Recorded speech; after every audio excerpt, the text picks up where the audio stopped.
Hello viewers, আসসালামু আলাইকুম সবাইকে। চলে এলাম আমার নতুন আরও একটি ভ্লগ নিয়ে। কেমন আছেন আপনারা সবাই? আমার ভ্লগের থিম দেখে অবশ্যই আপনারা হয়তো বা বুঝতে পেরেছেন, হ্যাঁ, আজ আমরা একটি নতুন ইউনিক ভ্লগ করতে যাচ্ছি। আপনারা হয়তো আমার আগের ভ্লগে দেখতে পেয়েছেন যে আমরা এই বছর মানে 2022 সালের স্নোফল বা স্নো দেখতে আমরা সিটির বাহিরে যাই। তাই এটা ছিল আমাদের ট্রিপের দ্বিতীয় দিন। তো চলুন আপনাদেরকে একটু এনজয় করিয়ে ঘুরিয়ে দেখাই। অল অন এ সাডেন আমরা খুব সকালবেলায় রওনা দিয়ে দেই। তো এই ছিল আমাদের ভিউ, মাশাআল্লাহ অনেকটাই সুন্দর ছিল। দেখুন একদম আপনার পাহাড়গুলো বরফেতে ঢাকা হয়ে যায়। তো যেহেতু এই সবগুলোই ভিউ আমার বাসার খুব কাছাকাছি ড্রাইভিংয়ে, তো প্রায় আমাদের 1 থেকে 1.5 ঘন্টা লাগে ড্রাইভ করে যেতে, এবং আমরা খুব দ্রুত ওইখানে পৌঁছেও গিয়েছিলাম। পৌঁছানোর পরপরই যেহেতু খুব সকালে আমরা যাই, তো দেখলাম যে অলরেডি পার্ক থেকে আরম্ভ করে অনেক স্নো পড়ে আছে। নূরের প্রথম পছন্দের জিনিসই হলো পার্ক। তো আমরা ওইখানে গিয়ে খেলাধুলো শুরু করি, কারণ নূরের এবং আমার বাবার সবচেয়ে পছন্দের জিনিসই হলো পার্কে খেলাধুলো করা। আর এখানে আমি দাঁড়িয়ে দাঁড়িয়ে এই বরফগুলোতে পা দিয়ে মজা করছিলাম, কারণ এগুলো একদমই হার্ড হয়ে গেছে, যেহেতু এখানে মোটামুটি অনেকেই হাঁটাহাঁটি করেছিল এর জন্য। তো এটাই সাধারণত হয়ে থাকে। আর এইখানে আমার ছোট বেবিটা অনেক সুন্দরভাবে দোলনায় খেলছিল, আর এই বিদেশি বাবুটার সাথে আর কি ও বেশি এনজয় করছিল, তাই আমরা ওকে এইখানেই রেখে দিয়েছি। আমাদের সাথে দেখুন এখানে আরো অনেক মানুষই এখানে এসেছে এনজয় করার জন্য। একটা জিনিস আমি ভালো করেই বুঝতে পারলাম, সেটা হলো হঠাৎ করে অল্প অল্প করে স্নোফল শুরু হয়ে যায়। তো আমার ক্যামেরাতে বোঝা যায় কিনা জানি না, তো আমি এই জন্য আমার জ্যাকেটে দেখাচ্ছিলাম। দেখুন এই যে ছোট ছোট বরফের টুকরোগুলো পড়া দেখাচ্ছি। আর এখানে অলরেডি বাসাগুলোতে দেখুন চালের উপর থেকে আরম্ভ করে অনেক স্নো ছিল, বাট হঠাৎ করে এই বিড়ালটা একটি বাসা থেকে আমাদের কাছে চলে আসে। তো আমরা জাস্ট ওকে একটু খাবার দেই, এবং ও এতটা মিশুক ছিল। তো এইখান থেকে আমরা চলে যাচ্ছিলাম অপর আরেকটি পাশে। তো যাওয়ার সময় দেখলাম, দেখুন আমি একটু জুম করে দেখাচ্ছি কি পরিমাণে যে স্নোফল হচ্ছিল, ঠিক ওই মুহূর্তে বলার মতো না।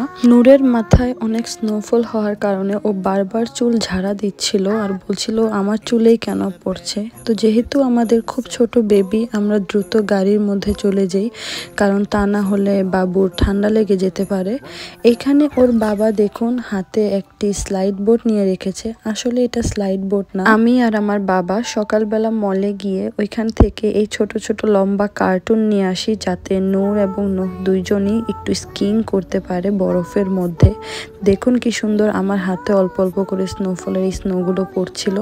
তো ওর বাবা একটু ভিডিওতে দেখানোর জন্য দেখুন এই যে ওর উপরে নিয়ে ট্রাই করছে দেখানোর, বাট ও এতটা ফানি একজন মানুষ, ও বারবার বলছে যে কেউ যদি এই বরফ খেতে চায় খেতে পারে, এটা খেলে নাকি সব ধরনের রোগ ঠিক হয়ে যাবে। তো আমি ওকে বললাম তোমার বরফ তুমিই খাও।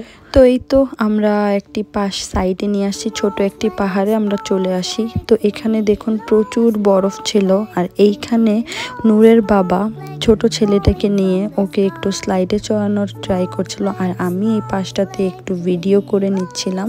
তো এই তো আমরা আমাদের গাড়িটা এখানে পার্কিং করি, এবং প্রত্যেকে একে একে বের হওয়ার ট্রাই করছে।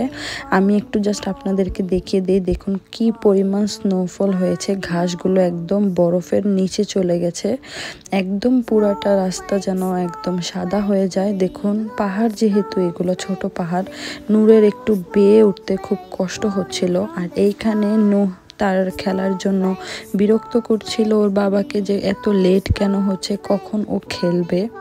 এটি ছিল নূহের জীবনের প্রথম স্নোফল, কারণ নূর অলরেডি স্নোফল অনেক দেখে ফেলেছে, নূহের জন্য এই প্রথম জন্মের পর।